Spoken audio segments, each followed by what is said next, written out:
In this video, we talk ads, affiliate links, how the channel gets funded, the best way that I've found to try and stay objective, whether or not I get paid for reviews, and how I handle free stuff. Welcome to part 2 of behind the scenes of the Gideon's Tactical Show. Well, welcome to part 2. If you missed part 1, that's where I share with you the behind the scenes of my process on how I test gear and just giving you kind of a little behind the scenes on what I do to see how pocket knives, flashlights, fixed blades, saws, tomahawks, backpacks, headlamps, how I test them to see whether or not they're going to be worth it for you guys to begin to deploy in your systems. So check out part 1 if you haven't seen that in this video. We're talking about more of the funding. How does this all work? Where am I at? What decisions have I made to try and stay relevant, stay consistent, be able to continue to make content, and give you guys honest reviews, because that's one of the main things I'm always wanting to do here. And I said this in the last video, but that I would never want to tell you guys like, hey, this Emerson is awesome, go buy it, I love it, it's amazing, and then get off camera, this thing's a joke and a piece of crap and they're gonna hate it. I would never want to do that. That ruins the credibility of the channel and the reviewing and the testing and all that I do here, so I would never want to do that. And I put myself in your guys' shoes because I was once in your shoes. I was the guy watching YouTube videos to find out if that pocket knife was be something that was actually worth buying or not. And I would be so pissed if somebody was like, if Nothing Fancy or Crockett 20 or Adam from A Quick to Endure, some of the guys I first started watching, if they had been like, hey man, the Bajo Laplander is like amazing, go buy it, you know, and then like I bought 3 and they all just snapped and broke and locking mechanisms went all over the place and I just wasted my money, I'd be pissed and be like, those guys are full of crap. And so I don't want to create that type of content for you guys. I want to be like, this is something that you'll be happy with if these are the things you're looking for. If you're not, you won't be happy with it. Or when there is just junk, to be like, don't buy it, it's trash. That's what I always want to do here, and that's the goal with every single video that we create, to give you as much data, to give you as much info, so that you know what to expect when you lay down your money, so that you're happy with your purchase, and there's a high probability that you're going to get what you're expecting out of it. You know, if you've ever gone and seen a movie and you're like, you got high expectations because of the trailers, and it's like a total letdown, you're like, wow, that was trash, like that was a total waste of my 2 hours. I never want to be a trailer for an item for you that you will buy and then you go, wow, that thing was junk. That's never what I want to do. I want to create the content that will give you an honest depiction of what you can expect out of your gear item, regardless if it's backpacks, knives, flashlights, multi-tools, or anything in between. So before I get to how we currently do that, I'm just going to give you a little backstory of how we got to today. So when I first started this channel almost 7 years ago, it was just as a hobby. I had been enjoying videography for some internships that I've been doing, and I live in Colorado. That's a great place, you know, for the outdoors and adventures and all of that, and I wanted to get back into that. I had been dating my wife, and we had just recently gotten married, and we wanted to do things together. We live in this place. We just don't want to sit in front of the TV all day long, you know, and enjoy the, you know, the creation that we live in. And so I wanted to just have something to kind of motivate me to get out there. Hey, go buy a hatchet. That you wanting to make a video will force you to get out there and use it versus just sitting on the couch. And then, you know, you can post it up on YouTube, see what happens. That's literally where we started. It was just a hobby. So as I began to do that, and if you guys watch those first videos, man, are they terrible. But it reminds me of where we've come from and where we're going. And so when I started producing those, you guys started watching and started subscribing and started, you know, following. And I was just learning this on the fly. There was no goal. I wasn't planning on being some YouTube sensation, you know, or anything like that, or, you know, whatever. I was just like, I'm just going to put up some videos. It's fun for me. It gives me a platform, and let's just see what I have no clue. I didn't even know you could make money on ads when I first started. I just thought it was like, yeah, just do it, you know, kind of thing. So I would buy a product, test it out, sell it used on Craigslist or eBay. So I'd get about, you know, 40%, 50% of what I'd spent, and then literally just go turn around and buy another product and just go like that. So in the first year, I invested $5,000 of my own money that we didn't see back into the channel. When equipment, gear, testing time, all of that. We invested about $5,000 into the channel, but my wife was so supportive of that. She was like, I get it, it's cool, let's do it. And as time went on, we started to see, you know, people starting following and like, whoa, we got like 100 subscribers. Now I got 1,000. This is really cool. I've discovered that, hey, YouTube will pay you for letting the ads come on. Sweet. All right, whatever. So I put that up, you know, the first check was like $10 and then 20, you know, it was maybe like 100 by the time we got into like year 2, you know. I'm like, oh, okay, like $100 a month, that's nice, just kind of like put towards the channel, that's cool. And so we started to do that, and then, you know, the content continued to grow. It got to a decent amount that was basically starting to pay for the product. I wasn't investing anymore. It was like a break even, you know, by the end of year 2. I'd about break even with all of the stuff that we would test out and review based off of the ads that played before the channel. And around this time, I discovered that I could partner with an ad company that could be more specific with the ads so that it would help you guys out. You wouldn't be seeing some like car commercial all the time. Maybe you'd be seeing something for a company that was more specific, you know, like Osprey backpacks or something that like you might actually be interested in. And so I also found out that they had the offer because of some different things and some changes with my state that I could start doing Amazon links, which was great because at the time I was just reviewing stuff and saying, I bought it on Amazon, go check it out, or I bought it on Blade HQ, go check it out. And I'd have a link, but with nothing, no return, you know, and I was like, that's fine. I mean, that's just the way that we do things. And so when I discovered that, that really helped out a lot. And so now I'm able to test out any item that I would normally be testing out. Hey guys, here's an Emerson CQ-C7, you know, and give you my video and then give you my thoughts on it. And then after the video, just go, hey, if you're wanting to buy this, check out the Amazon or Blade HQ, or at that time it was just Amazon. Go check out the Amazon link if you're interested in it. It helps us continue to make content. You know, I started to get that amount back, and that began to really help in a different way because my wife and I had decided to start having children. We were like, this is our time, let's go ahead and do that.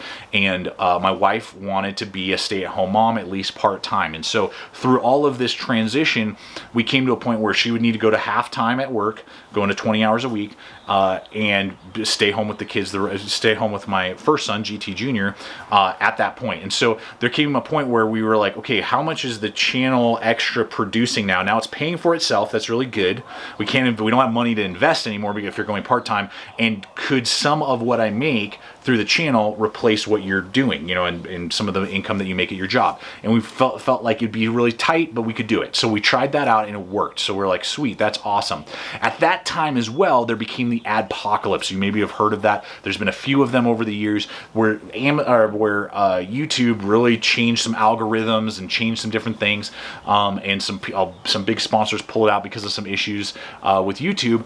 And the ad revenue, which had always been a big part of the overall income of paying for the gear, because I would buy, you know, I'd make the money every month and then go out and reinvest in the channel and buy gear and test out. And it was just this cycle, you know, and then I was making a little bit extra to pay some bills, pay the car payment, you know, help with some groceries and that type of thing. Nothing crazy, but that's where we were at.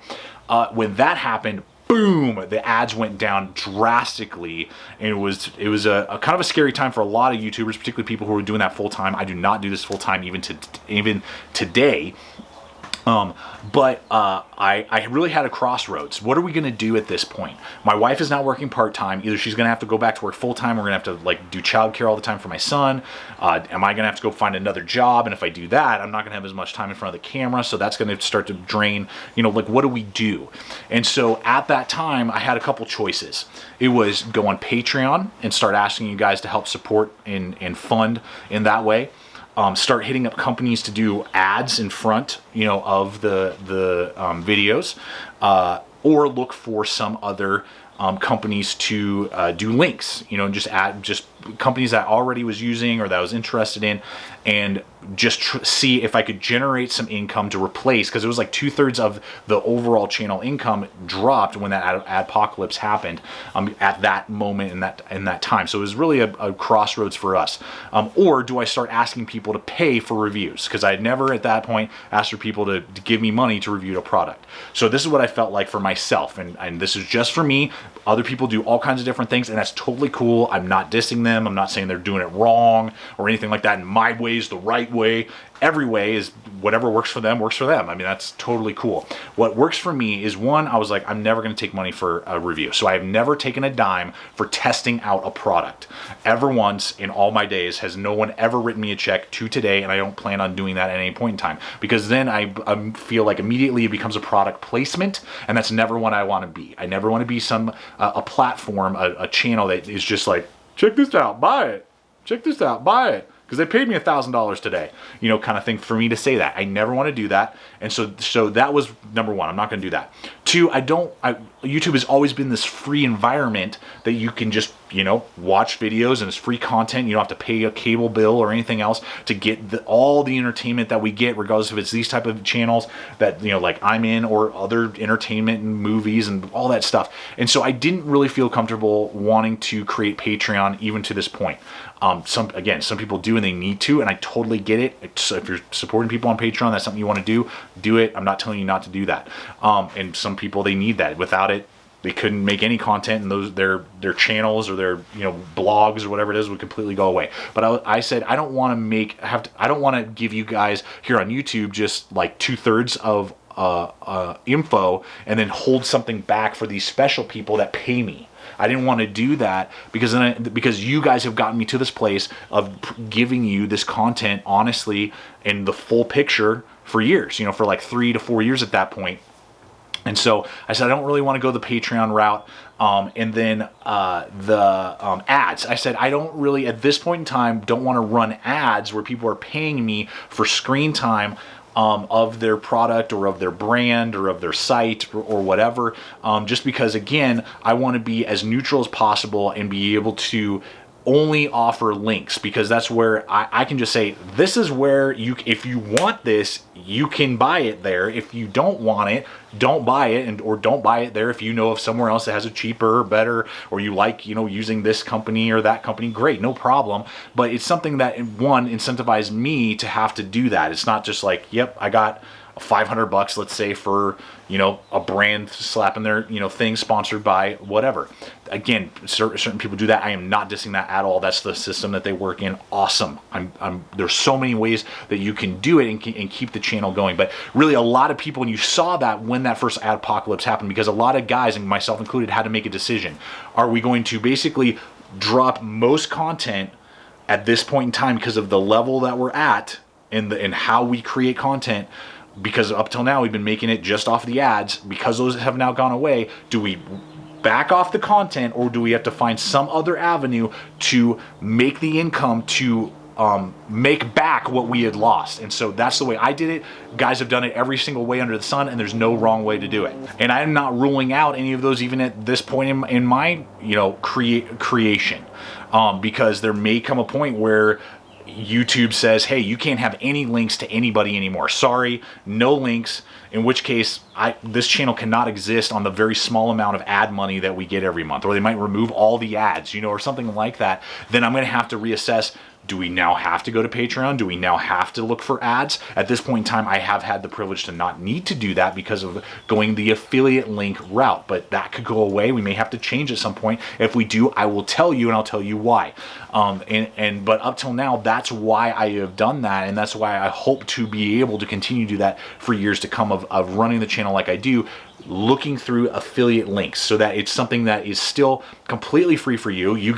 Charges you nothing extra, and it's already something I'm doing. It's already something I'm testing or talking about or using in the videos. And so therefore, if you want that thing too, just use these links. Helps me out, and you get to get your item the same way you would every time. And so it's this very, very low impact way to help continue to make content here, pay the bills, buy the gear, and supplement helping my wife be a stay-at-home mom. That's absolutely what it is. Part of that is you guys helping me be able to be in front of the camera and her be able to raise our now 2 sons. So I appreciate that. Some of you guys, that totally turns you off and you're like, I don't care about your life, dude. I totally get that. If that makes you want to unsubscribe at this point, I understand.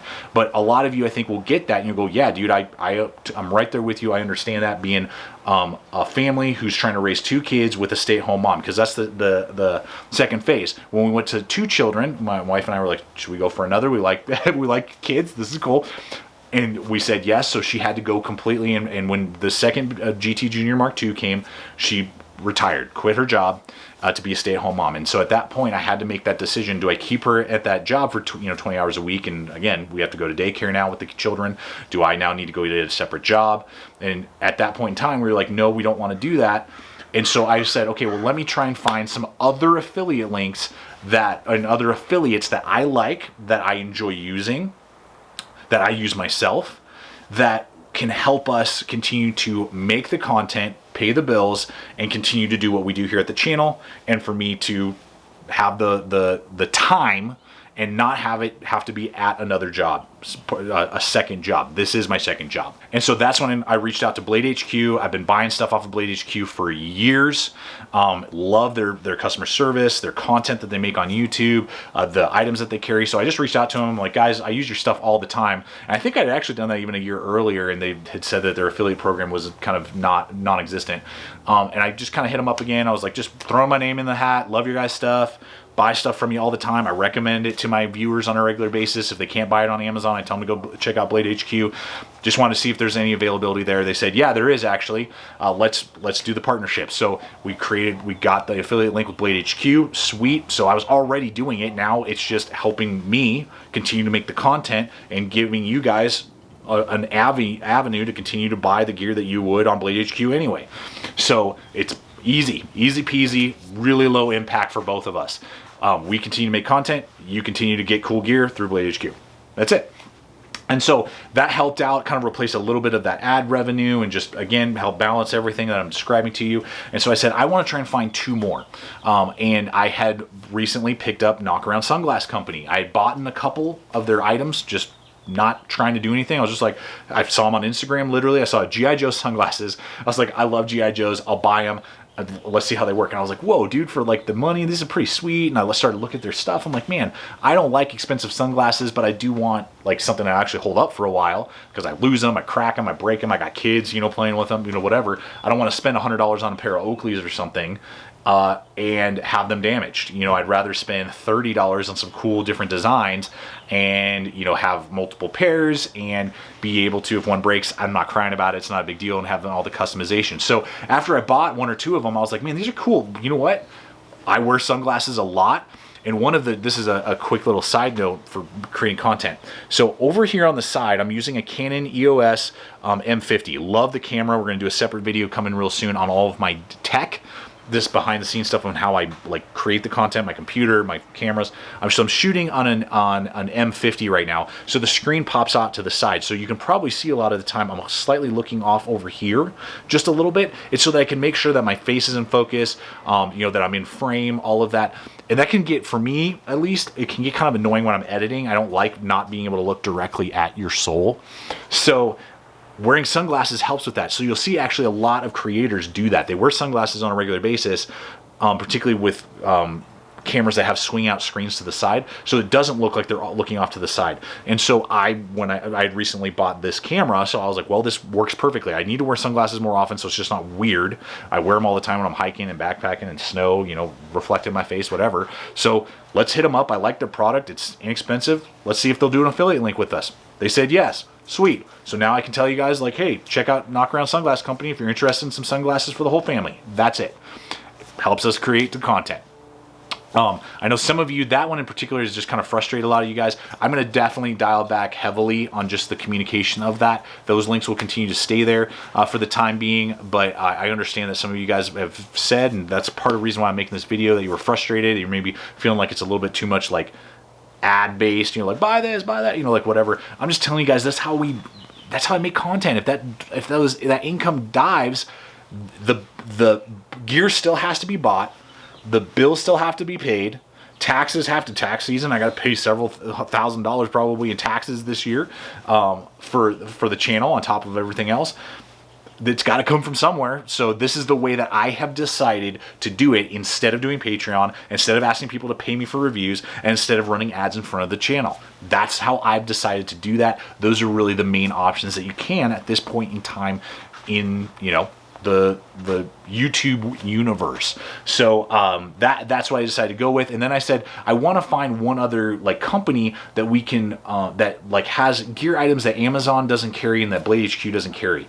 Clothing items, boots, backpacks, tents, and that's going to give us a good option for that. And so that's where I found backcountry.com. I had bought a lot of packs from them in the past, particularly like Mystery Ranch and, you know, other gear items that sometimes Amazon doesn't always have good prices. Backcountry has a lot of like sales going on all the time, and, you know, like 20% off this, and, you know, last year's item stuff, and, you know, and new stuff too. I mean, they have right now, it's probably too late now, but initially they had the GSI Soloist cook set, which I love. They updated it.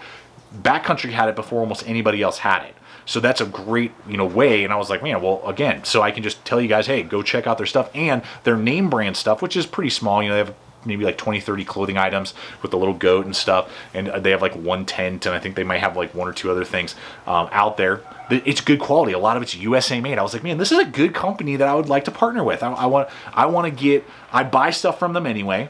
I'm going to recommend my people who watch, you guys, the GT family, I'm going to tell you to go there anyway. Will they accept affiliate link? Yes, they will. Sweet. So now, anytime you buy through Backcountry, helps us out, continue to do what we do. So that's how we are creating the content, guys. I just want to give you this like idea of how this all works, so you understand.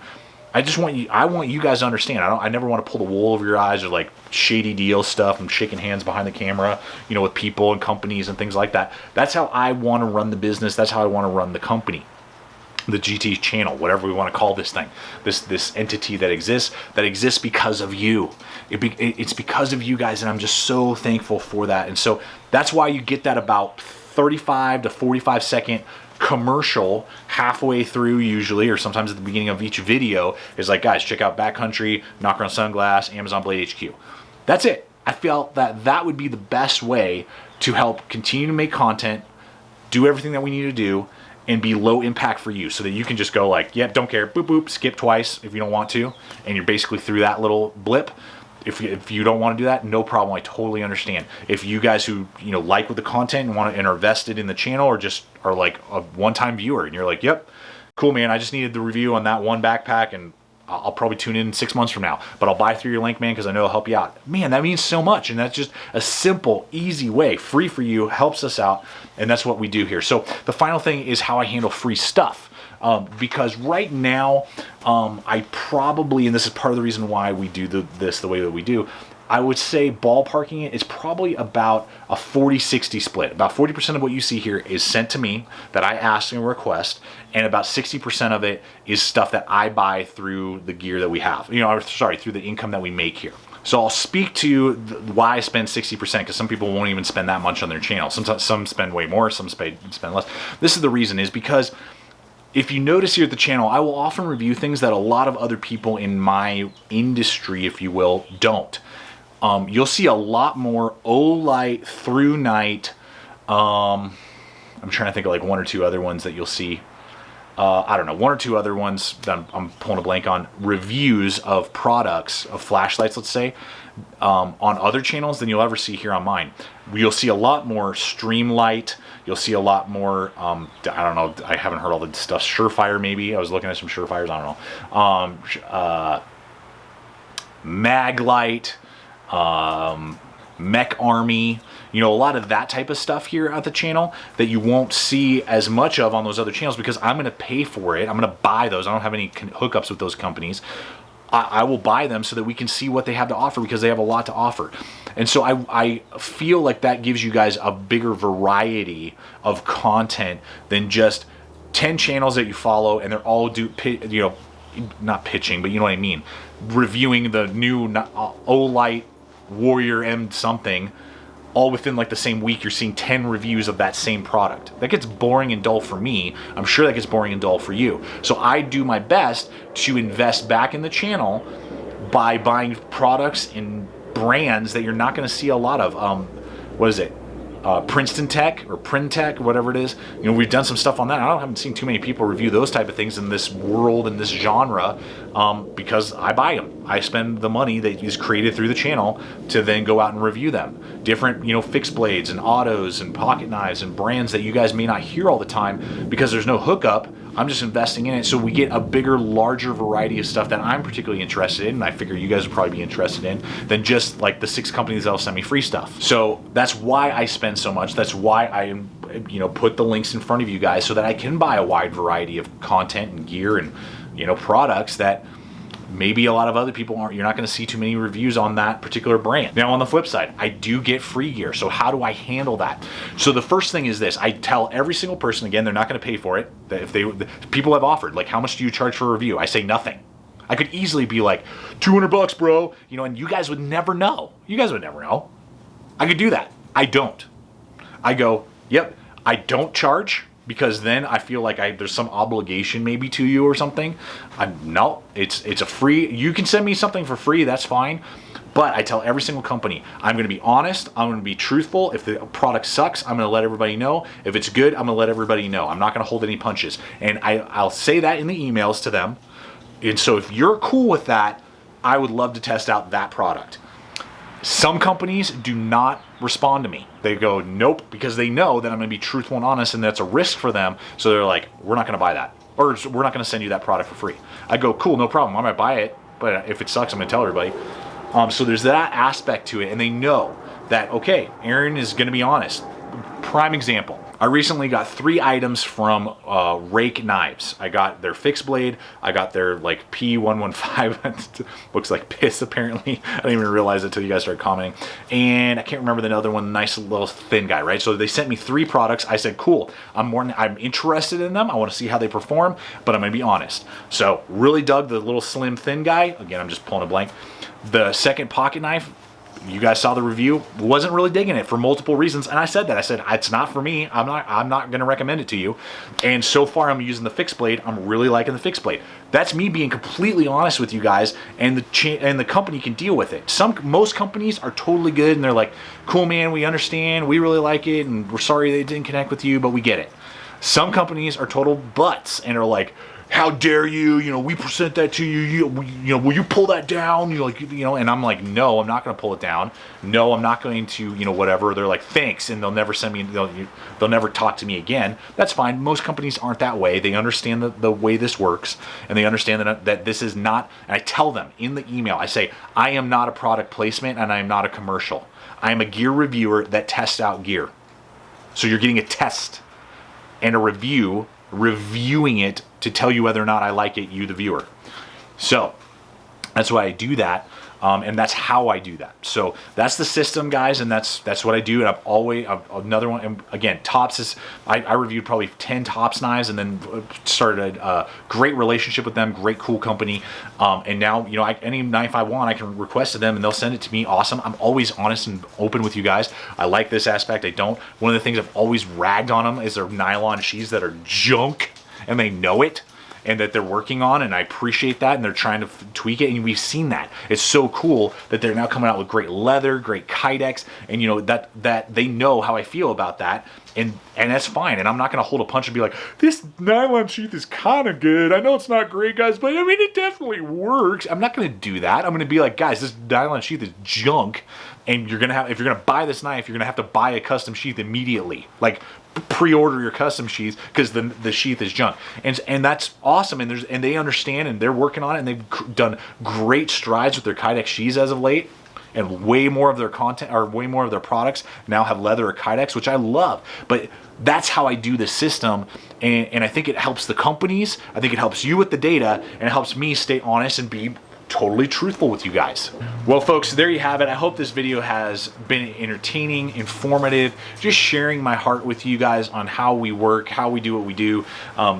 Again, just wanting to be totally transparent with you, be honest with you guys, and just show you what I do here, how I do this, and how I make the content that I make for you guys week in, week out, and that you guys you are the mechanism, the gas that feeds the vehicle. Without your support of watching, subscribing, and when possible using any of the hyperlinks that we offer to you, without that, the channel will go away. That has created a world and a life for you guys and a life for me, and it's something that I love and enjoy, and that I can not only pay for the channel, but also help in letting my family live the life that they want. You guys are helping do that through this whole system, and I cannot thank you enough. Words cannot express, guys, my appreciation for you, the viewer. You, the viewer, are so valuable to me, and I know to all the other guys that you subscribe to. If you subscribe to them, you probably, value their opinions, value their take, and you're valuable to them too. You are super, super valuable, and without you guys, YouTube doesn't exist. The channels around all over YouTube don't exist. Blogs, all of it. So thank you guys. Don't devalue your importance and your value to me, to my family, and to the way the reviewing world, if you will, works. So you guys are awesome. Always remember, stay equipped, stay prepared. Check out the links. See you out there.